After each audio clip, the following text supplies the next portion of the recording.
Hello friends, welcome back to the new tutorial of the Mailchimp. So today we are going to learn about the how to add the first name and the last name of the Mailchimp in PHP. So those who haven't subscribed my channel yet, please do subscribe my channel, and if you like the video, please do like, share, or comment on my video. So let's get started.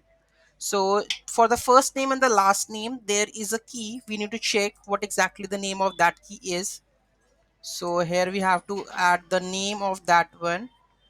So you need to check the fields. Okay, first name, last name. By default the field name is, I have added, that is the first name and the last name, F name and the L name. Okay, so these are the fields name that we have to be sent into that in the merge fields, right?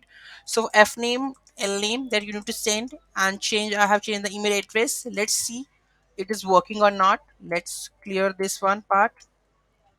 Clear. Okay, run this command. Okay, and its user added successfully to the Mailchimp. Let's have a look.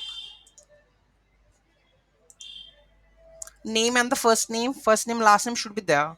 And what we have added the first name, last name, that is Rajni and the Kant with the test 901, right? So let's have a look. Rajni and the Kant, first name and the last name. So this is how we are able to add the first name, last name in the Mailchimp using the PHP. So any doubt, any query in that, just let me know in the comment section. Thank you so much for watching this video. Have a great day.